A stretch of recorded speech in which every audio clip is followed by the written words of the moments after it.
নমস্কার বন্ধুরা, আশা করি সবাই ভালো আছেন। আজকে কিন্তু আমরাও আবারও কিন্তু আপনাদের কাছে চলে এলাম।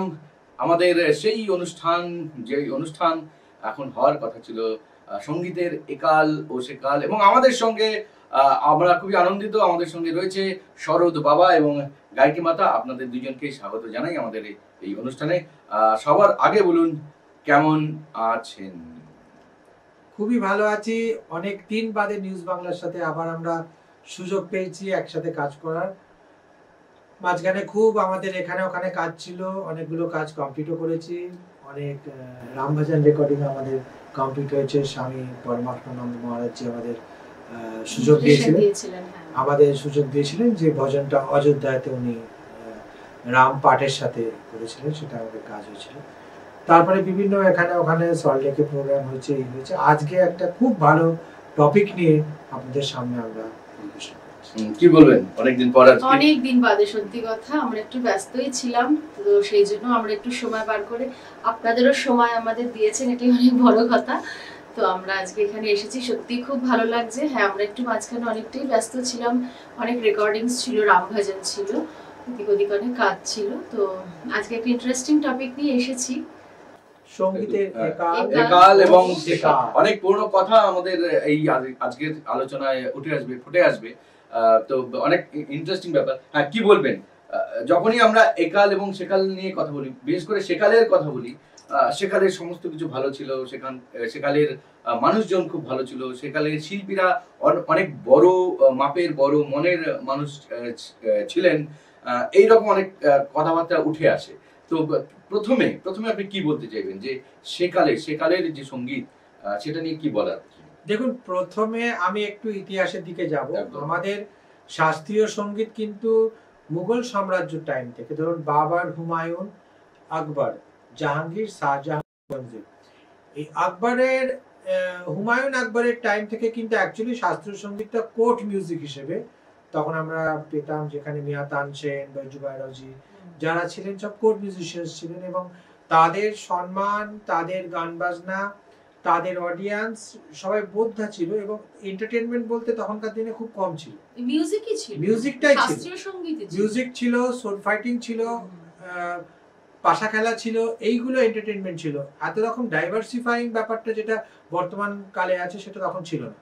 তারপরে কি হয়, ওই কোর্ট মিউজিক থেকে হতে হতে মাইহারে বাবা আলাউদ্দিন খান সাহেব 1920s এর পর থেকে যখন উনি ঘরানাটাকে এস্টাবলিশ করলেন, ওনার পুত্র ওস্তাদ আলী আকবর খান সাহেব, জামাতা পণ্ডিত রবিশঙ্করজি, পণ্ডিত নিখিল ব্যানার্জি, এনাদের টাইম থেকে, আমি যন্ত্রসঙ্গীতের ব্যাপারটা বলতে পারবো, কতটা গায়কি মাতাজি পারবেন। তো এই জায়গা থেকে আস্তে আস্তে কিন্তু মিউজিকটা তখন USA, Europe, Asia Pacific, Australia, এনাদের হাত ধরে বিলায়েত খান সাহেব বলুন, তখন এনারা মিউজিশিয়ানস ছিলেন যারা কিন্তু বিদেশে নিয়ে গেছেন। সেটা ধরুন 1940s এর পর থেকে, 1930, 1940 এই সময় থেকে। তখন কিন্তু মানে 1940s 50s এ কলকাতায় কিন্তু এত রকম এন্টারটেইনমেন্টের জায়গা ছিল না, এবং তখন শাস্ত্রীয় সঙ্গীত একটা বিশাল বড় প্রকারের জায়গাটা ছিল, উৎসবের আকারে ছিল। একদমই। আপনি কি বলবেন? মানে সেকাল বলতে আমরা যেটা বুঝি, একদম মানে একটা কোর একটা বিষয়, যেখানে এইরকম যে মানুষ সঙ্গীতের জন্য পুরোপুরি ডেডিকেটেড, সেই রকম প্রচার নেই। তা সত্ত্বেও মানুষ একটা সাধনার জায়গা, সাধনা করে যাচ্ছেন সঙ্গীতকে। আমরা শুনেছি মানে তানসেন যারা সঙ্গীত এইভাবে করতেন যে যেন বৃষ্টি হতো, আগুন মানে প্রদীপ জ্বলে যেত। তো সেই রকম একটা জায়গায় সঙ্গীতের একটা এত বড়, মানে ভারতবর্ষের সঙ্গীতের, শাস্ত্রীয় সঙ্গীতের বলুন, এত বড় একটা গৌরব, একটা ইতিহাস, কি বলবেন? হ্যাঁ, সেই সময় তো একটা ছিল, মানে তখন তো এতটা এন্টারটেইনমেন্ট ছিল না বিভিন্ন রকমের। এখন যেটা আমরা পাচ্ছি ফেসবুক, ইনস্টাগ্রাম, তখন তো ফেসবুক, ইনস্টাগ্রাম একদমই ছিল না। তখন তো শুধুমাত্র সঙ্গীত মানে শাস্ত্রীয় সঙ্গীত, শাস্ত্রীয় সঙ্গীতের মধ্যে যেটা ছিল সেটা হচ্ছে ধ্রুপদী অঙ্গ, যেটাকে খেয়ালের জননী বলা হয়, যেটা ধ্রুপদ অঙ্গ, সেই ধ্রুপদ ব্যাপারটা ছিল। হ্যাঁ, এবং তখন যে শাস্ত্রীয় সঙ্গীতটা ছিল সেটা আমরা একদম পিওরিটি যে ব্যাপারটা ছিল, পিওর যে ব্যাপারটা সেটা ছিল। কিন্তু এখন যেটা হয়েছে সেটা তো অনেক অনেক মেশানো, মোড়কটা অনেক বেশি। হ্যাঁ, এবং তখনকার মিউজিকের মধ্যে যে পিওরিটি, যে ডিভিনিটি ছিল, যেটা আমরা শুনলে মানে আত্মস্থ হয়ে যায়, মানে মগ্ন হয়ে যাওয়া যেটার মধ্যে, যার জন্য তানসেনের মিউজিক শুনে, গান শুনে যে ওই বৃষ্টি হওয়া, যেগুলো ঘটনাগুলো ঘটতো, যে সামনে পশু পাখিগুলো এসে বসে বসে থাকতো, মানে মুগ্ধ হয়ে যাচ্ছে, মুগ্ধ মন্ত্র হয়ে হয়ে যাওয়া, যাচ্ছে, তন্ময় হয়ে ওই যাচ্ছে। লেভেলের সাধনা থাকতো তখনকার দিনের মানুষের মধ্যে। সাধনা, ডেডিকেশন, শিক্ষা সবটাই বোধহয় তখন ছিল, যার জন্য ওইটা সম্ভব হতো। তাহলে এখন যেটা হচ্ছে সেটার সঙ্গে কি মানে মূল ডিফারেন্সটা কখন থেকে আসা শুরু হলো? মানে যখনই সঙ্গীতের একটা বাণিজ্যিকরণ একটা ব্যাপারটা শুরু, মানে আপনি কি বললেন যে এই ফারাকটা, মানে যখন একদম ডেডিকেটেড টু দ্য মিউজিক, সেই জায়গা থেকে কখন ধীরে ধীরে ধীরে ধীরে এই দেখুন এই 1960s 70s এ কলকাতাতে আমরা তারপরেই জন্মেছি, তো 60s 70s এর টাইমে তখন সাধারণ তানসেন এইসব সম্মেলনগুলো আরম্ভ হয় কলকাতার ভিতরে, বাইরেও নিশ্চয়ই হয়েছে। বিভিন্ন জায়গায় আস্তে আস্তে দর্শক অন্যরকম ছিল। দর্শক ওয়াজ এডুকেটেড মিউজিশিয়ান, যারা আসতেন তারা কিন্তু এডুকেটেড পার্সোনালিটিস, এবং যারা বসতেন তারা কিন্তু বোদ্ধা শ্রোতা ছিলেন। মানে একটা রাগ বা একটা পরিবেশনা কিন্তু 1.5 ঘন্টা 2 ঘন্টা 2 ঘন্টা আড়াই আড়াই ঘন্টা ঘন্টা রাগ। এবং চলতো। আমি যেটা শুনেছি আমার বাবার কাছে, যে ইয়মন কল্যাণ, কিশোরী আমনকরের মা মুগুবাই কুর্তিকর, উনি গাইছেন মানে দুটো রাগ পাশাপাশি 2 ঘন্টা ইয়মন গেয়েছেন, তার ঠিক আধা ঘন্টা ব্রেক, তারপরে ইয়মন কল্যাণ গেয়েছেন। মানে কতটা রেওয়াজ, কতটা শিক্ষা থাকলে বোধহয় এই জিনিসটা করা যায়। এবং সব থেকে বড় কথা যে একটা রাগ ধরে বাজানোর বা এই যে কয়েদ আলাপের কথা আছে, এই জিনিসগুলো কিন্তু তখনকার দিনে 80s 90s 70s 80s 90s আমি বলবো যে এই সময় কিন্তু যখন ডোভারলেন বিবেকানন্দ পার্কে হতেন, সেই ডোভারলেনে আমি শুনেছি বিলায়েত খান সাহেব, সাবির খান সাহেব 2.5-3 ঘন্টা ধরে একটা গান বাজনা চলছে। এই জিনিসটা কিন্তু লেন্দি হতো, একটা লেন্থ ছিল, যেটা কিন্তু একটা শিল্পী তার হোল শিল্পত্বকে মানুষের সাথে শেয়ার করতে পারতেন। বেশিরভাগটা কিন্তু মনোরঞ্জনের ছিল না, আত্মরঞ্জনের ছিল। আচ্ছা, ইট ওয়াজ ফর মেন্টাল হিলিং। যেভাবে কিন্তু শাস্ত্রীয় সঙ্গীতটা তারা পরিবেশনা করতেন, তারা কিন্তু প্রকাশ্যে এনেছিলেন শিল্পীদের কাছে। আচ্ছা, ওই সময় কি একটা আরেকটা গুরুত্বপূর্ণ জায়গা, সেটা হচ্ছে গিয়ে যারা শেখাচ্ছেন তাদের সঙ্গে যারা শিখছেন তাদের সম্পর্কটাও কিন্তু, মানে গুরু শিষ্যের যে সম্পর্কটা, সেটাও কিন্তু একটা লেভেল পর্যন্ত ছিল। মানে যারা মানে এত সাধনা করে সেই সিদ্ধি লাভ করছেন সঙ্গীতের ক্ষেত্রে, সেটাকে যখন দিয়ে যাচ্ছেন তার পরবর্তী প্রজন্ম বলুন বা পরম্পরা যাই বলুন, পরম্পরাগতভাবে, সেখানে কিন্তু সেটাকে নেওয়া, গ্রহণ করার যে জায়গাটা, সেটাও কিন্তু একটা বড় মানে বিষয় ছিল। এটাও কিন্তু বর্তমান সমাজে বা বর্তমান যুগে দাঁড়িয়ে সেই জায়গাটাও কোথাও গিয়ে মানে অনেকটা মেকানিক্যাল হয়ে গেছে, যে কিছুটা দিন আমি কিছুটা পেয়ে গেলাম, বা অনেকটা কিছু বড় কিছু শেখার আগেই মার্কেটে নেমে যাচ্ছেন বা এই ধরনের কিছু, সেইটাও কি বর্তমানে একটা যেটা খুব গুরু শিষ্য পরম্পরায় ক্ষতি হয়েছে সেটা হলো ইউটিউব। এখন কি হচ্ছে, একটা ছেলে যে একটু বাজনা শিখেছে, সে যখন ইউটিউবে এক্সপোজড হচ্ছে, সে অনেক কিছু ওই আনুষাঙ্গিক জিনিস শিখে নিচ্ছে, যেগুলো হয়তো সেই সময় তার শিক্ষার্থী বা স্টুডেন্ট হিসেবে দরকার ছিল না। মানে আমরা যখন আমাদের গুরুজির কাছে শিখেছি, আমি মাইহারে গিয়েও আশিস কাশ্যপের ক্লাস করেছি, আমি ধানেশ কাকার কাছে শিখেছি, আমি যখন রবীন্দ্রভারতীতে পড়তাম আমাদের ক্লাসেস হতো শরৎ নিয়ে, আমরা কিন্তু একটা রাগ নিয়ে চর্চা করে যেতাম, তার বিভিন্ন অ্যাঙ্গেলস, তার বিভিন্ন প্রেজেন্টেশনস, তার প্যারালাল যেসব রাগস ছিল সেগুলো নিয়ে চর্চা করতাম, যেটা বর্তমান প্রজন্মে কিন্তু খুব ল্যাক করে। দেখবেন হয়তো ইয়ামান বাজাচ্ছে, কখন সে ইয়ামান কল্যাণে চলে গেল বা শুদ্ধ কল্যাণে চলে গেল সে জানেও না, সে কিন্তু বাজিয়ে দিয়ে বেরিয়ে চলে যাচ্ছে। মানে এটা কিন্তু এরকমও হয়েছে যে অনেক এস্টাবলিশড মিউজিশিয়ানদের ছেলে মেয়েরাও, তারাও যখন পারফর্ম করছে, তারা কিন্তু রাগের শুদ্ধকরণ রেখে পারফর্ম করছে না। মানে আমাদের কানে লাগছে যে আরে এটা তো ওই রাগের গন্ধ আসছে, রাগ হচ্ছে স্মেলের মতো। আচ্ছা, হ্যাঁ, মানে আমি একজন শরদিয়া যিনি প্রচন্ড এস্টাবলিশড একজন মিউজিশিয়ান, তারই একজন ডিসাইপল, এবং তার কাছে যখন আমি শুনতে গেছিলাম, একটা রাগ বাজিয়েছিল, সে একটা নোট লাগিয়েছিল যেটা সে রাগে ইজ নট টাচড, সেটা বাজিয়ে দিয়েও সে বেরিয়ে যাচ্ছে। আচ্ছা, এবং অডিয়েন্স এখন ক্রিটিক্যাল না, অডিয়েন্স একটা শুনলেই হলো, অডিয়েন্স এখন ক্রিটিসাইজ করছে না, অডিয়েন্স অ্যাকসেপ্ট করতে আরম্ভ করে দিয়েছে। যা শোনাবে তাই। দেখুন আচ্ছা। একটা জিনিস আমি যাচ্ছি, এটা আমাদের শরৎ বাবা গায়ত্রী মাতা সাবজেক্টও নয়, কিন্তু আমরা খুব দেখছি, দেখবেন ফেসবুকে খুব আসছে। ধরুন একজন তবলা বাদক, আমি এই পয়েন্টে আসছি এবারে। হুম। একজন তবলা বাদক, সে তবলা সামনে রেখে দেখবেন যে সে গালেও মিউজিক করছে, সে আবার বুকে মাইক্রোফোন নিয়ে বুকও বাজাচ্ছে, বা অনেকে তবলা বাদক হয়েও লাইভ অন স্টেজে ফর পাবলিসিটি গাল বাজিয়ে যাচ্ছেন।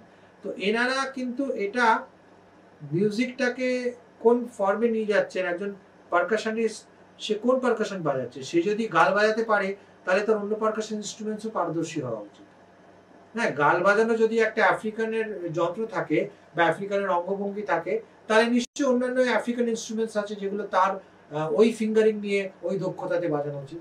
আমার সেটা মনে হয় যে আপনি একটা জিনিস জাস্ট ফর দ্য পাবলিক থেকে আপনি বাজালেন কোনো একটা বড় ক্লাবে বা কোনো একটা বড় জলসায় যেখানে পাবলিক এনজয় করছে, তো you cannot call yourself a classical musician. কারণ না, ক্লাসিক্যাল ব্যাপারটা আসছে কোথেকে?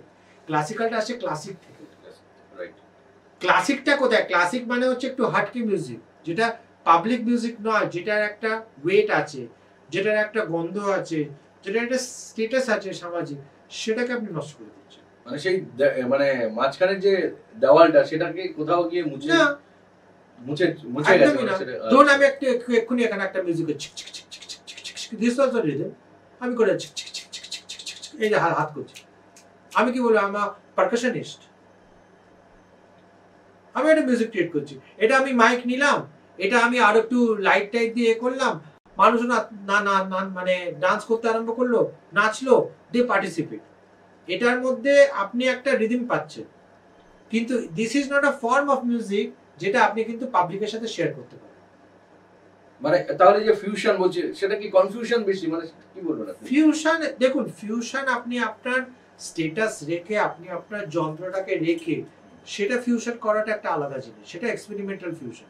আপনি আপনার যন্ত্র আপনার মতো কারণ বাজালেন। ওটা যদি না হয় আনটিল আনলেস, তাহলে কিন্তু নতুন কিছুর ফর্ম এর কিন্তু জন্ম হবে কি দেখুন, না, হবে না? নতুন কিছু এক্সপেরিমেন্ট যদি form না মানে হয়, কি আমাদের ইয়েটাকে নষ্ট করে দেবো, হ্যাঁ। মূল শিকড়টাকে উপড়ে ফেলে তো আমরা কোনো কিছুকে নতুন আমরা সৃষ্টি করতে পারবো না। আমরা কিন্তু মূল জিনিসটা তো রাখতে হবে, আমাদের দেখুন, শিকড়টা রাখতে হবে। যে আজকে ড্রাম বাজাচ্ছে বা যে আজকে স্প্যানিশ গিটার বাজাচ্ছে, যে বেস গিটার বাজাচ্ছে, আমি আপনাকে নাম করে বলছি, ধরুন স্ল্যাশ বাজাচ্ছে, ঠিক আছে, স্ল্যাশ বেস গিটার বাজাচ্ছে, মাইকেল জ্যাকসনের সাথে বাজাতো। আমি আপনাকে বলছি জো সাত্রিয়ানির কথা, সে বাজাচ্ছে, সে কিন্তু তার মিউজিকটা তার মতো করে প্রমোট করছে। Right. সে কিন্তু গিটারটাকে স্প্যানিশ গিটার বা ওয়েস্টার্ন গিটারকে ওয়েস্টার্ন গিটারের মতো বাজাচ্ছে। আজকে হয়েছে সেতারকে, শরৎকে কাঁধে ঝুলিয়ে দাঁড় করিয়ে বাজানো। That is the point, why are doing that. আপনি একটা শরৎ যন্ত্রকে যেটা ইন্ডিয়ান হেরিটেজ মিউজিক, একটা সেতার যন্ত্রকে যেটা ইন্ডিয়ান হেরিটেজ মিউজিক, তাকে পণ্ডিত রবিশঙ্করজি বিলাত খাঁ সাহেব প্রতিদিন দাঁড়িয়ে সেতার বাজান, আলিয়াবা খাঁ সাহেব, আমজাদ আলী খাঁ সাহেব প্রতিদিন দাঁড়িয়ে শরৎ বাজাননি। এখন এরকম শরৎ প্লেয়াররা আছে, দাঁড়িয়ে শরৎ বাজিয়েছে, দাঁড়িয়ে সেতার বাজাচ্ছে। এই জিনিসগুলো কি করে না, এগুলো মানুষের কাছে একটা রং মেসেজ পৌঁছে দিচ্ছে। বিশেষ করে ইয়াং জেনারেশনের ইয়াং জেনারেশন আজকে সেতারকে ইলেকট্রিফাই করে সে একটা কিছু তৈরি করলো, সেটাকে সে বাজালো, but that doesn't belong to a classical music. Vilayat Khan সাহেব একটা কথা বলছিলেন, শাস্ত্রীয় সঙ্গীত কো মত বিগাড়। বিলাত খাঁ সাহেবের কথা, শাস্ত্রীয় সঙ্গীত কো মত বিগাড়, এটার ভেতরে এত কিছু এক্সপেরিমেন্ট করার আছে।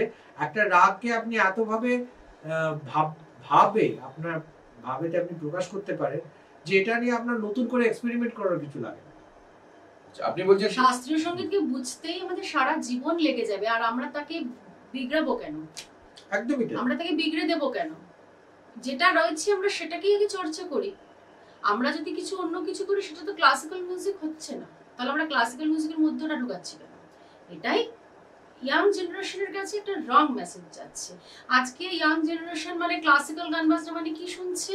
একটা জগা খিচুড়ি একটা গান বাজনা শুনছে, যে দাঁড়িয়ে মাইক নিয়ে, হ্যাঁ, যারা লাইট মিউজিক গায় তাদের মতন করে কেউ যদি ক্লাসিক্যাল আর্টিস্ট যদি সে গান করে, তাহলে এখনকার যারা বিভিন্ন রকমের অঙ্গভঙ্গি অঙ্গভঙ্গি করছে, সবার সাথে এবং হাত আপনি মেলাচ্ছে, হ্যাঁ, তাহলে কি যে ইয়াং জেনারেশন ভাববে কি ক্লাসিক্যাল মিউজিক মানে এইভাবে গান বাজনা করতে হয়?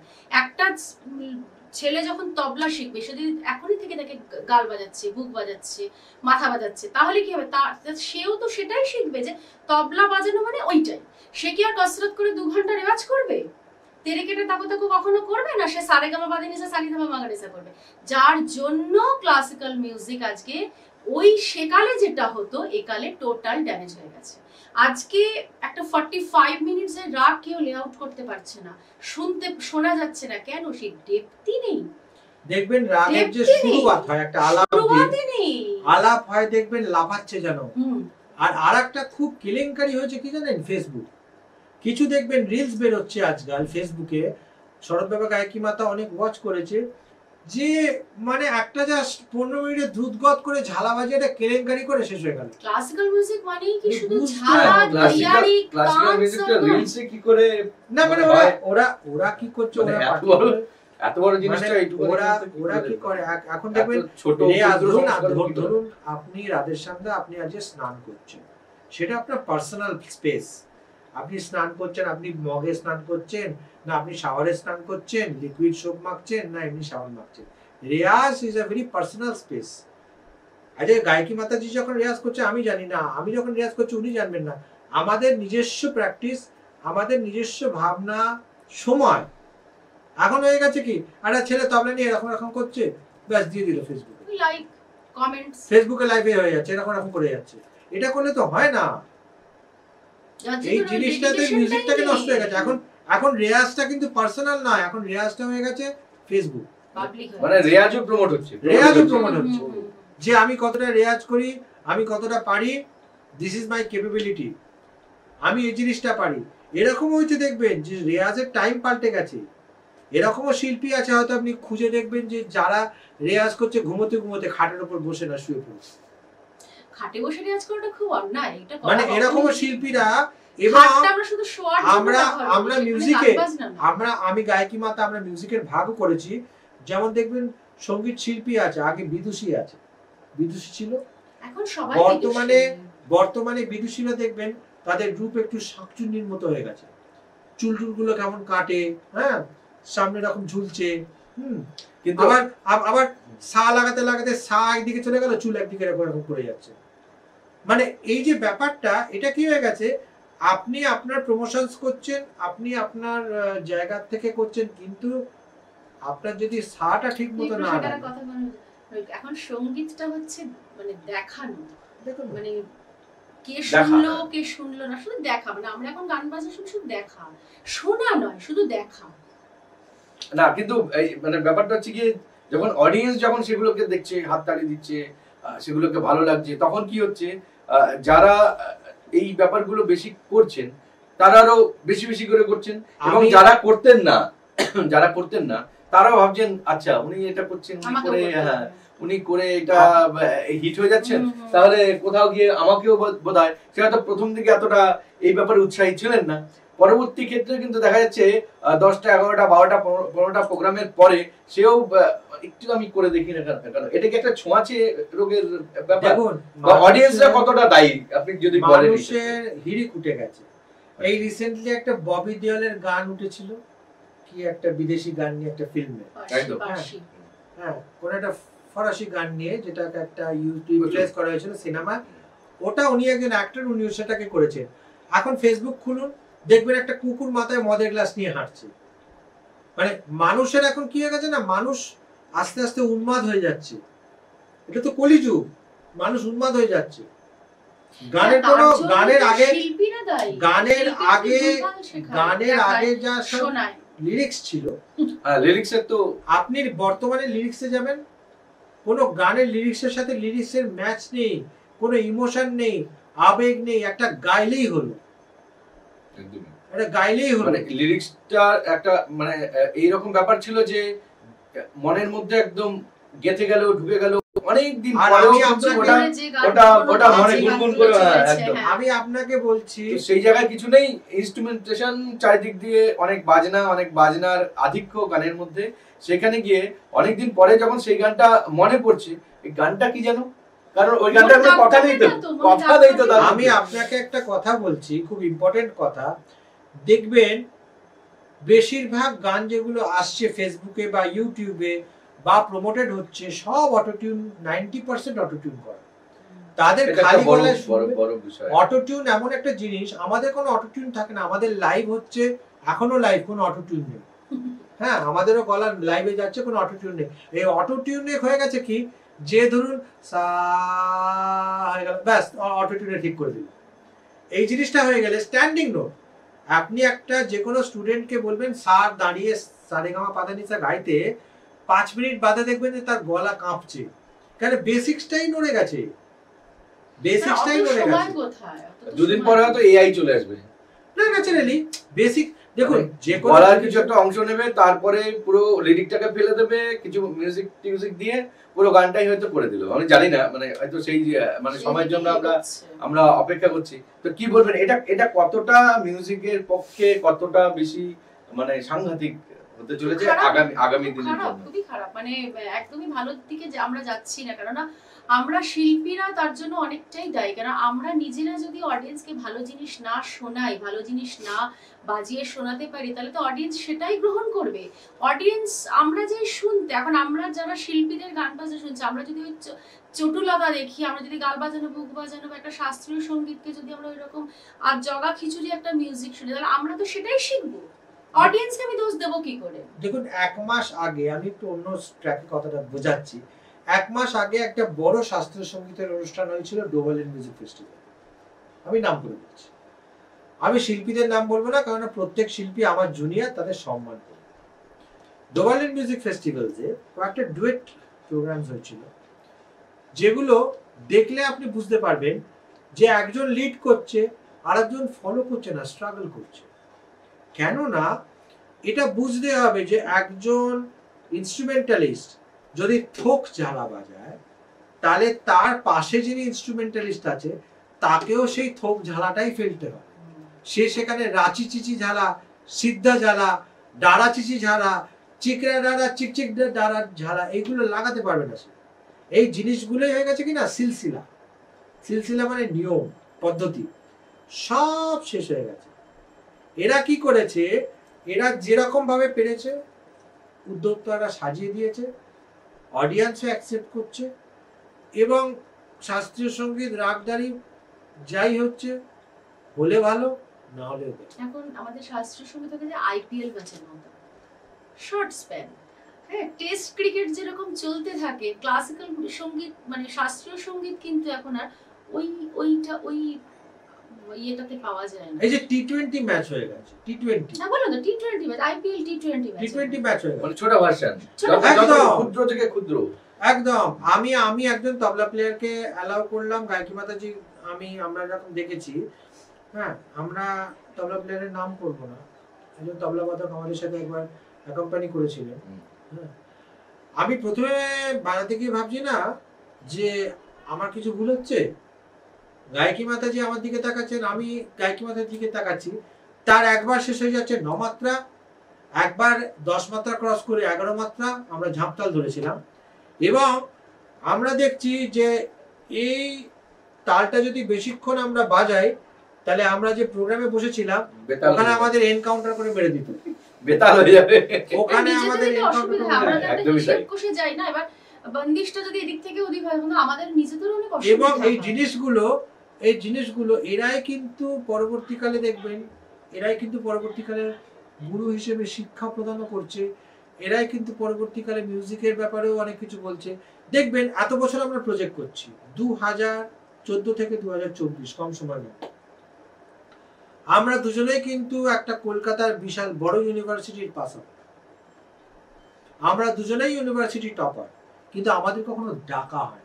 কেন জানেন? আমি আপনাকে বলছি, বিকজ আমরা মিউজিক নিয়ে একটু বেশি কথা বলি বলে, ওই জন্যই আমাদের কোনোদিন ডাকা হয় না। বেশি কথা বলেন কিরকম? মানে কথা বলবেন না? না, মানে মিউজিক নিয়ে কথা বলতে গেলে কি হয়, একটু আপনাকে ওখানে বাইরে গেলে একটু হালকা বিশুর বাজাতে হবে, আমরা পারি না, গায়িকা পারবে না। হ্যাঁ, কিন্তু তাহলে যে এত যে আপনাদের ফ্যান ফলোইং, এত যে আপনারা জায়গায় যাচ্ছেন, আমরা এত বিভিন্ন জায়গায় যাচ্ছেন, এত দিন ধরে আপনারা এই আমাদের ফিল্ডে রয়েছেন, প্রজেক্টটা আমাদের এটা কলকাতা থেকে বাইরে বেশি অ্যাকসেপ্টেবল, বাইরে বেশি। কেননা আমার মনে হয় কলকাতার মানুষ অনেক বেশি সঙ্গীত বোঝেন, তো যার জন্য মনে হয় আমাদের মিউজিকটা তাদের কাছে অ্যাকসেপ্টেবল। দেখুন, একটা জিনিস খুব বড় কথা বলছি, আমরা অরবিন্দ ইউনিভার্সিটি ইনঅগ্রাল প্রোগ্রামে গেছিলাম, ফুল হাউস অডিয়েন্স ছিল, পিপল অ্যাপ্রিশিয়েটেড ইট, বাট আমাদের বলতে কোনো লজ্জা নেই, আমরা কলকাতা তথা পশ্চিমবঙ্গে আমরা কোনো বড় ইউনিভার্সিটিতে ওয়ার্কশপস করতে পারি না। করতে পারবো না, আমরা কেন মিউজিকটা না? করতেই পারি আমরা না। তাদের pure কাছে কাজ আমরা করি। মিউজিকটা জানি না বা মিউজিকটা নিয়ে আমরা মজা করছি, এরকম তাদের একটা মেন্টালিটি আজকে হয়ে প্রবলেম গেছে। কি জানেন, আজকে যারা ইউনিভার্সিটি গোল্ড মেডেলিস্ট হবে তারাই কিন্তু কলকাতার কোনো মিউজিক ইনস্টিটিউশনে তারা ঢুকতে পারবে না। কিন্তু আপনাকে হতে হবে কি, আপনাকে সেকেন্ড ডিভিশন থার্ড ডিভিশন আপনি পান, তবলা মিলাতে পারুন না মিলাতে পারুন, সা লাগাতে হ্যাঁ। পারুন না পারুন, আপনাকে আপনি কিন্তু কিন্তু চান্স ইউ পেয়ে উইল যাবেন। Get a chance. এই এবং জিনিসটাই কিন্তু তারা ঠিক। তারা শিক্ষা দিচ্ছে ছাত্রছাত্রীদের, মানে এটাই আমার কাছে খুব মানে ভাববার বিষয় যে যাদেরকে শেখাচ্ছেন মানে যারা শিখছে তাদের কতটা দুর্গতি।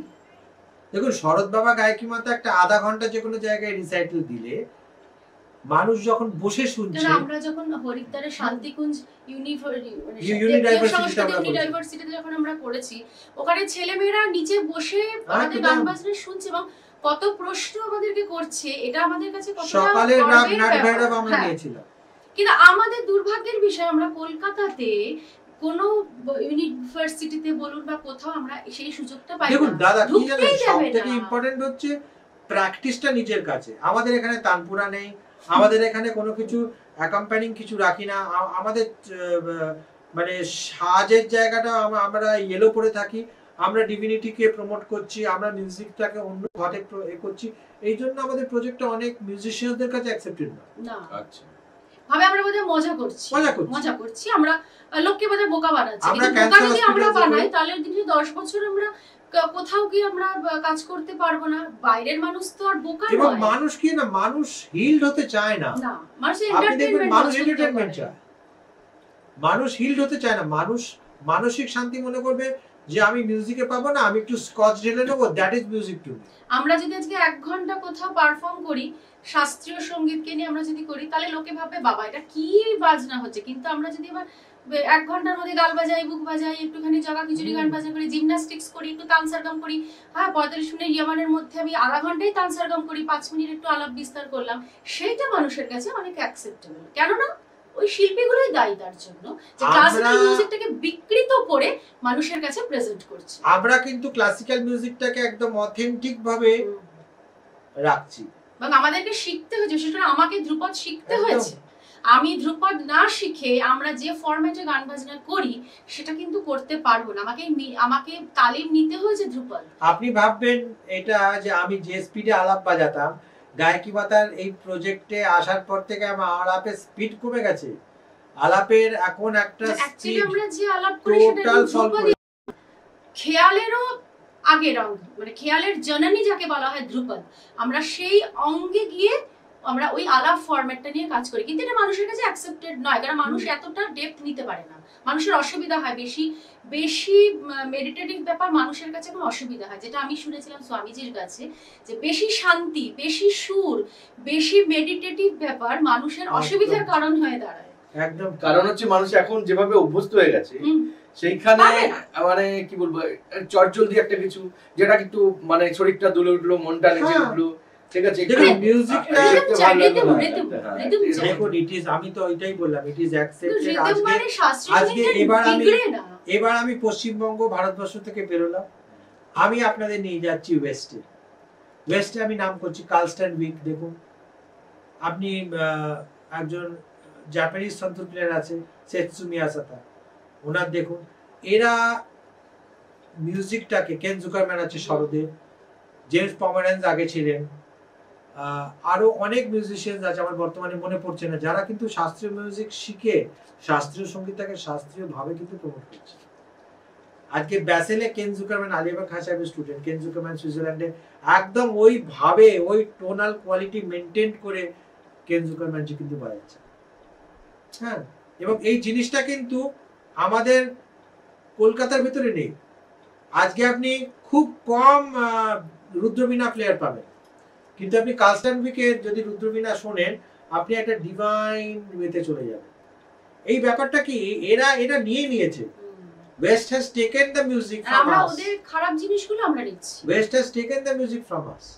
এটা খুব মানে সাংঘাতিক আপনারা কথা বলছেন যে তাদের আমাদের যা ভালো আছে ওরা নিয়ে নিয়েছে, ওরা গ্রহণ করে নিয়েছে, আর ওদের যা মানে ফেলে যেগুলো দেওয়া ফেলে দেওয়া জিনিসগুলো জিনিসগুলো ওগুলো আমরা নিচ্ছি, এবং এটাই ওই ফেলে দেওয়াগুলো আমাদের জেনারেশনকে আমরা মানে দিয়ে এবারে দিচ্ছি। কি হয়ে যাবে, এবারে আপনাকে ভৈরবী শুনতে গেলে মিস্টার স্টিফেন গোমস আপনাকে একদম শেখাচ্ছে। তাই, একদম। আপনাকে কোনো বাঙালি বা ভারতীয় আর এখন তো সবাই বিদুষী, সবাই পণ্ডিত, যে সা লাগাতে পারে না সেও বিদুষী, যে ধা বাজাতে পারে না সেও পণ্ডিত ওস্তাদ। সুতরাং গান বাজনা এই জায়গায় এখন আবার চলে এরকম গেছে। তবলা প্লেয়ারও আছে যে ওস্তাদ বা পণ্ডিত, হ্যাঁ, সে আবার দিনে আবার গগলস পরেও বাজায়, এরকমও আছে, দিনে গগলস পরেও বাজাচ্ছে। শাস্ত্রীয় সঙ্গীতটা কোথায় চলে গেছে, যে কতটা অধঃপতন সব দিক দিয়ে। মানে it has to be publicised. আমি একটা বলছি কথা, তো সেই ক্ষেত্রে মানে করণীয় কি, মানে সেইটাকে ফিরিয়ে আনার জন্য যারা দেখুন প্রচুর তো ইউনিভার্সিটি থেকে বেরোচ্ছেন প্রতিদিনই, মানে প্রতি মানে বছরান্তে বা একটা সেশন শেষে তো বেরোচ্ছেন, তাহলে কি এইরকম কিছু মানে আপনারা যারা মিউজিশিয়ান আছেন, যারা এই জগতের সঙ্গে যারা যুক্ত রয়েছে, তাদের কি এটাকে ঠিক ভাবে পিউরিটিটাকে মানে রক্ষা করার জন্য তার কিছু গাইডলাইন বা তার কিছু এইরকম কিছু করা দরকার না, যাতে এটা আরো দেখুন আমরা যে মিউজিকটা করি, শরৎ বাবা গায়কি মাতা যে প্রজেক্টটা করে সেটা কেউ করবে না, বিকজ এটা ফলো করার মতো মানসিকতাই গ্রো করেনি। আমি আপনাকে কথা বলছি কি, আজকে ধরুন এক্স ইউনিভার্সিটি কলকাতা থেকে কেউ পাশ করে বেরোলো, যখন সে বেরোলো তার কাজ ঝাঁকানিতেই বোঝা যায় সে অলরেডি ওস্তাদ হয়ে গেছে। হ্যাঁ, সে যখন এমএ পাশ করে বেরোলো সে আপনার সাথে এই জিনিসটা করতে পারে না, মাথা নামাতে পারবে না। মাথা নামাবে না। তারা এমন ভাবে কথা বলবে তারা যেন মালকোষকে গিলে খেয়ে ফেলেছে, ইয়ামান গিয়ে দেখাবে, এরকম। মানে এমন ভাব সুর ওদের পেছন পেছন ছুটবে। হ্যাঁ হ্যাঁ, মিউজিক আমাদের পেছন পেছন ছুটবে, মানে এমন একটা ভাব আগে করে। তবলা বাদকরা পুরো তবলা মেলাতো, হুম। এখন একটা সাইড মিলিয়ে তবলা বাদক বাজিয়ে দিচ্ছে, একটা সাইডে সি আর একটা সাইডে বি ফ্ল্যাট। কে কেয়ার করছে? হাত ঘুরছে, চুল নড়ছে, মাথা ঝাঁকছে, খালি show off। এই জিনিস চলছে। তবলা আপনি জানেন, আমি আপনাকে বলছি, আমরা তবলা নিই না বিভিন্ন কারণে, শুধু না তবলা নিই না একটাই কারণে, যে আমাদের প্রজেক্টে তবলা লাগে না, কিন্তু অনেক সময় বাধ্যতাভাবে তবলা যখন লেগে যায়, আমরা অনেক তবলা প্লেয়ারকে পেয়েছি যারা আমাদের সাথে কাজও করেছেন, এবং 1% তবলা player could tune the tabla with the instruments। হ্যাঁ, আমি নাম করে বলছি, আমাদের সাথে একটা প্রোগ্রামে একবার চেন্নাইতে গেছিলেন সুকল্যাণ মৈত্র, ইয়াং একজন আপকামিং তবলা প্লেয়ার, বালাজি টেম্পলে। ও যখন তবলাটা মিলিয়ে কানিটা বাজালো, কানিটা একো করছে, কানিটা একো করছে, সুকল্যাণ যে মেলালো তবলাটা, ওটাতেই কিন্তু বুঝিয়ে দিল তালিমটা কি। ওর বাবা পণ্ডিত সুকুমার মৈত্রজি মারা গেছেন, ওনার কাছে তালিম শিখেছিল তবলাতে, এবং ওই জিনিসটাই কিন্তু বোঝা যাচ্ছে ও কিন্তু বাঘের বাচ্চা। একদম ওটা ওই রিফ্লেক্স। জিনিসটা নেই, ওই আমরা কানটাই নেই, আরেকজনের তবলা, কানই নেই। আমরা আরেকজনের তবলার কথা বলছি, যেটা আমরা হরিদ্বারে পেয়েছিলাম, খুব ভালো মিলিয়েছিল তবলাটা, যেটা ওই ঘাটে বাজালো ছেলেটা, ইয়াং ছেলে একটা, হরিদ্বারে। হ্যাঁ, পরমার্থ দাস। হ্যাঁ, খুব ভালো মিলিয়েছিল। ওর নাম কি সূর্যপ্রকাশ, খুব ভালো মিলিয়েছিল। কিন্তু আবার এরকমও তবলা প্লেয়ার আমরা পেয়েছি যে কিন্তু তবলা মেলাতে গিয়ে মানে কেঁদে ফেলছে, কি করবে বুঝতে পারছে না, মানে সে একদম আটকে গেছে, এরকমও পেয়েছি। এবার এদের কি, এরা বছরের পর বছর বিভিন্ন গুরুর কাছে শিখেছে, কিন্তু বাবা তবলাটা তো মেলা, সুরে তো বাজা, তবে কান তৈরি করতে হবে, কানটাই তৈরি হয় না, তা কি গান বাজনা হবে? তবলা আমি যদি মেলাতে না পারি, আমি যদি নিজে তানপুরাই মেলাতে না পারি, তাহলে আমি সা লাগাবো কি করে? আপনি কোনোদিন, কান তৈরি করতে হবে। আমি আপনাকে খোলাখুলি বলছি, আপনি কোনোদিন কলকাতায় একটা বড় ইউনিভার্সিটি আছে সঙ্গীতের, আপনি কোনোদিন পায়ে যাবেন, গিয়ে জাস্ট দেখে বেরোবেন, দেখবেন যে ইনস্ট্রুমেন্টস গুলো যারা বাজাচ্ছে স্টুডেন্টসরা কি হালে রেখে দিয়েছে। সত্যি তাই। তানপুরা আছে, তার আছে, তানপুরার হাস নেই, তানপুরার সাপা আছে, সা আছে, মা বেরিয়ে গেছে, মা ছিঁড়ে ওখানে কানের মধ্যে ঝুলছে, তবলা ফাটা, সেতারে তার নেই, শরদের চামড়া আছে, তার নেই। কিন্তু আমি বলছি, আমি যখন ইউনিভার্সিটিতে পড়েছিলাম, আমার আন্ডারে যে কথা যন্ত্র ছিল, আমি রোজ সকালে গিয়ে পরিষ্কার করে রাখতাম। রাধেশ্যাম দা, আপনার সাথে আমরা এত বছর কাজ করেছি, কোনোদিন দেখাবেন শরৎ বাবার ইনস্ট্রুমেন্টস নোংরা? আমি যখন আপনার কাজ হয়ে গেল, আমি যন্ত্রটাকে পরিষ্কার করতে শিখেছি। এই যে ব্যাপারটা না, এটাই এইটা তালিমের মধ্যে পড়ে। আপনি আপনার যন্ত্রকে যদি ভালোবাসেন, যন্ত্র আপনাকে ভালোবাসে। একদমই তাই, একদমই তাই। If I love the instrument will love me back. এই জিনিসটা কিন্তু শেখানো উচিত। আমি জানি না এরা কোন গুরুজির কাছে শিখছেন, এক্স গুরুজি, ওয়াই পণ্ডিতজি। হ্যাঁ, এরা কিন্তু ইনস্ট্রুমেন্টসটাকে, আমি দেখেছি অনেক ফেসবুক লাইভে আসে, তো আমরা নোংরা, কিন্তু পাঞ্জাবি চকচক করছে, পাঞ্জাবিতে গন্ধ, গুলির জায়গায় ব্যাটারি, গুলির জায়গায় ব্যাটারি।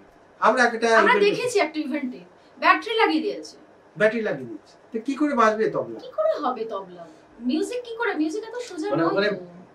ব্যাটারি ব্যাটারি লাগিয়ে দিয়েছে। এটা আমি হ্যাঁ, পেয়েছি, হ্যাঁ। This is the first time আমি শুনছি। হ্যাঁ। আমরা হাওড়াতে ইভেন্টে আমি গেছিলাম, এটা ছবি তোলা হয়েছিল, ফেসবুকে দেওয়া হয়েছিল যে এটাই কন্ডিশন এখনকার ব্যাটারি গান বাজনার। থাকে, পেন গুজে দেয়, হ্যাঁ, পেন গুজে দেয়, ছোরের মধ্যে পেন গুজে দেয়। আমি কোনোদিন দেখিনি, মানে আমার সৌভাগ্য হয়নি এখনো পর্যন্ত, যাই হোক। না হলেই ভালো। একটা কলকাতায় জানি না। এটা দুর্ভাগ্য। তারা একটা যদি টেকনিক্যালি, আমি এটা কাছে দুর্ভাগ্য, এটা টেকনিক্যালি সৌভাগ্য যদি না। হয়, ব্যাটারি কিন্তু মানে সেম থাকে না, ওটা কিন্তু গলে যায় কিছুটা এবং ক্ষয় হয় ওটা। ছোট ছোট ব্যাটারি, পেন্সিল ও ব্যাটারি। পেন্সিল ব্যাটারি, যাই হোক সেটাও তাই।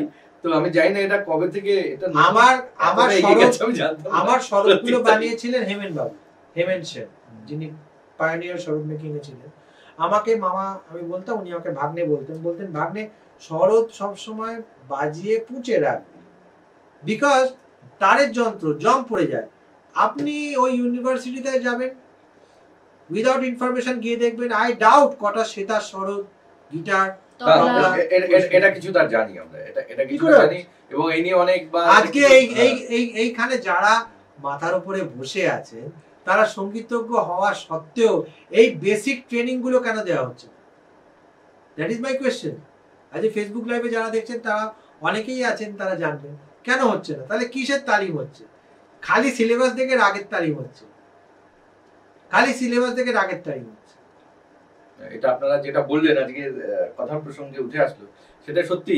আমরা আলোচনার একদম শেষের দিকে, তো আজকের আলোচনাটা যেমন আমরা একাল এবং সেকাল, একালের এই যে দৌরাত্ম্য, মানে কি বলবো, এই ফেসবুক বলুন, ইউটিউব বলুন, এবং এই শিক্ষার মধ্যে যে রকম ব্যাপারগুলো, তাতে সেকালটা সত্যি সোনা দিয়ে মোড়া ছিল। এই স্বর্ণযুগ কারণে, ছিল। এই একদম, কারণে, একদম। সব দিক দিয়ে স্বর্ণযুগ ছিল। সব দিক দিয়ে ছিল। স্বর্ণযুগ ছিল, আনডাউটেডলি। ওই কারণেই আমরা এতদিন পর, আজকে এতদিন পরও কিন্তু সেকালের দেখুন, কথাটা এই জিনিসটাই বুঝতে তো পারছি চলে না, গেছে। বলছি বারবার উঠে আসছে। তো কি বলবেন, মানে এটাকে আমরা যে মিস করছি, যারা আগামী দিনের যারা মানে সঙ্গীত নিয়ে পড়াশোনা করতে চাইছেন, গবেষণা করতে চাইছেন, সঙ্গীতের স্টুডেন্ট যারা, তারা কিভাবে চলবেন, আপনাদের যদি একটু দিক নির্দেশ করেন। দেখুন, অত লম্বা করে তো বলে লাভ নেই, একটাই জিনিস বলবো, ছোট ভাই বলুন। শাস্ত্রীয় সঙ্গীত কো মত বিগাড়। যেটা ইন্ডিয়ান ক্লাসিক্যাল মিউজিক আছে, তাকে সেভাবে রাখুন, সেই পরিবেশে, সেইভাবে, সেই ডিসিপ্লিন মেনটেন করে পারফর্ম করুন, এবং ইন্ডিয়ান ক্লাসিক্যাল মিউজিককে যে জনারে আছে, যে রেসপেক্টটা আছে, সেটা রাখার চেষ্টা করুন। এইটা খুব ইম্পর্টেন্ট। আপনি ইন্ডিয়ান ক্লাসিক্যাল মিউজিককে কিভাবে ক্লাসিফাইং করছেন, কেননা মনে রাখবেন, এটা ইন্ডিয়ান মিউজিক নয়, ইন্ডিয়ান ক্লাসিক্যাল মিউজিক। তো ক্লাসটাকে মেনটেন করে কাজ করুন। একদম। হ্যাঁ, দিদি কি বলবেন? এটাই বলবো যে আপনারা মানে একটু আশার আলো দিন, মানে এখানে তো নিশ্চয়ই আপনারা প্রচুর পুরোনো দিনের গান বাজনা শুনুন, পুরোনো শাস্ত্রীয় খুবই সঙ্গীত শুনুন। তখনকার এটা একটা বড় দিনের বিষয়। কিরকম লেআউট হতো, কিরকম শাস্ত্রীয় সঙ্গীতকে প্রেজেন্ট করা হতো, একটা রাগকে কিভাবে লেআউট করা হতো, সেইটা শুনুন। এখনকার দিনের মিউজিক শুনবেন না, কারণ এখনকার দিনের মিউজিকে কোনো ডেপথ নেই। আগেকার দিনের মিউজিক যদি শুনেন, তাহলে আপনারা ডিফারেন্সিয়েট করতে পারবেন এখনকার মিউজিক আর তখনকার মিউজিকের মধ্যে ডিফারেন্সটা কি ছিল। এখনকার মিউজিক 25 মিনিট 30 মিনিটসে শেষ একটা রাগ, একটা রাগ ইয়েমন 30 মিনিটসে শেষ। কিন্তু আগেকার দিনের শিল্পীরা একটা রাগকে 1 ঘন্টা 1 ঘন্টা 10 মিনিট 15 মিনিট কিন্তু একটা রাগকে প্রেজেন্ট করতেন। তাহলে আমরা সেই সঙ্গীতটাকে শুনবো, যেহেতু আমরা শাস্ত্রীয় সঙ্গীতটাকে আমরা চর্চায় রেখেছি। তো সেই জন্য আপনারা ভালো মিউজিক শুনুন, ভালো পরিবেশের মধ্যে থেকে ভালো মিউজিককে শুনতে থাকুন, পুরোনো দিনের মিউজিক শুনুন। তাহলেই আপনাদের মনে হয় মানসিকতার অনেকটা উন্নতি ঘটবে। আর আপনারা ভালোভাবে মিউজিকটাকে ভালোবাসুন, যে যে ফিল্ডে আছেন, যন্ত্র শরৎ বাবা যেটা বললেন, সবকিছুকে আপনারা খুব সুন্দর করে হ্যান্ডেল করুন। তাহলেই মনে হয় আপনারা আপনাদের রাস্তার দিকে ঠিকভাবে এগিয়ে যেতে হবে। ভালো খারাপ আপনাদের উপর ডিপেন্ড করবে, আপনারা কোনটা গ্রহণ করবেন। হ্যাঁ, এই মিউজিক নেবেন না ওই মিউজিক নেবেন সেটা আপনাদের উপর ডিপেন্ড Personal করবে, choice. সেটা আপনাদের সেটা আপনারা ডিসাইড করবেন। তবে আমরা সবসময় একটা কথাই বলবো, শাস্ত্রীয় সঙ্গীত যেহেতু আমাদের হেরিটেজ, এইটাকে নষ্ট করবেন না, এইটাকে আপনারা মেনটেন করুন। হ্যাঁ, এইটা নিয়ে আপনারা চর্চা করুন। এখনকার দিনের মিউজিককে কম শুনে পুরোনো দিনের মিউজিক শুনুন, আপনারা নিজেরাই উপকৃত হবেন। এবং পারলে আমাদের মিউজিক শোনার চেষ্টা করুন, যেটা একদম। আমরা প্রজেক্টটা করছি। আমরা তো ধ্রুপদ অঙ্গ নিয়ে কাজ করছি, আমরা আলাপ জোর নিয়ে কাজ করছি। আশা আমরা করি আপনাদের খুব গায়কি ভালো মাতাজির লাগবে। গায়কি মাতাজির রাম ভজন জরুর শুনবেন। হ্যাঁ, আপনারা সুস্থ মিউজিক শুনুন। হ্যাঁ, সুস্থ মিউজিক শুনলে আপনারা মানসিকভাবে সুস্থ থাকবেন, আর মানসিকভাবে সুস্থ থাকলে শারীরিকভাবেও সুস্থ থাকবেন। এখন চয়েস আপনাদের, আপনারা কোনটা গ্রহণ করবেন, পুরনো না নতুন, সেটা আপনাদের উপরে ডিপেন্ড করছে। একদমই। আমরা পুরনো দিনের চিন্তা ভাবনা নিয়ে চলি, আমরা একদম। আধুনিক চিন্তা ভাবনা নিয়ে চলতে পারছি না, সরি। কারণ আমরা ওল্ড স্কুলে বিলং করি, কারণ আমরা আধুনিক গান বাজনা শুনি না, কারণ আমাদের মনে হয় এই মিউজিক শোনার থেকে না শোনাই ভালো। সেই একদম। জন্য, কারণ মিউজিকের ফ্লেভারটা আমরা পাই না, রাগের ফ্লেভার নেই, কোনো কিছুই নেই, সব একটা জগা খিচুড়ি করে একটা প্রেজেন্ট করে দেয় কি, এটা আমরা শুনতে চাই না। যার জন্য আমরা যেহেতু শাস্ত্রীয় সঙ্গীত নিয়ে কাল চর্চায় রয়েছি, আমরা পুরনো গান বাজনাই বেশি শুনি। সুতরাং আমরা আপনাদেরকে অনুরোধ করব, আপনারা সেটাই শুনুন। এখন চয়েস আপনাদের, আপনারা কি করবেন। হ্যাঁ, শারীরিকভাবে মানসিকভাবে আপনারা সবাই সুস্থ থাকুন, ভালো থাকুন। একদম অনেক অনেক ধন্যবাদ জানাচ্ছি দুইজনকে। আপনারা আপনাদের এত ব্যস্ততম আপনাদের সময় থেকে আমাদেরকে সময় দিলেন। অবশ্যই চয়েস তো আপনাদেরই, এবং যারা চয়েস করবেন সেটা বুঝে চয়েস করবেন। কারণ হচ্ছে গিয়ে আমরা এই যে আলোচনা করলাম, ওল্ড ইজ গোল্ড যে কথাটাকে একদম। বলে, পুরনো কিন্তু সেটা রয়ে গেছে, কিন্তু সেই গোল্ডটাকে কিন্তু আমাদের ধরে রাখতে হবে। তাহলে কিন্তু আজকের দিনটা যেটা নতুন দিন, সেটাও তো একদিন পুরনো হবে। তাহলে সেই নতুন দিনেও কিন্তু এই পুরনো দিনের এই যে সোনাটা, এই সোনাটা কিন্তু সত্যি সোনা থাকবে। তো আমি আর বেশি কিছু বললাম না, সবাইকে শুভেচ্ছা জানাচ্ছি, অভিনন্দন জানাচ্ছি এবং আপনাদেরকে ধন্যবাদ জানাচ্ছি। আজকে অনুষ্ঠান এখানে শেষ করছি। সেই দিনের কথা মাথায় রেখে আগামী দিনে আপনারা কি শোনাবেন তার কিন্তু ভিত্তি কিন্তু আজকেই রচিত হচ্ছে। কারণ ওল্ড ইজ গোল্ড আজকে কিন্তু আমাদের আলোচনা থেকে সেটাই উঠে আসলো। অনেক অনেক ধন্যবাদ আপনাদেরকে। নমস্কার। নমস্কার।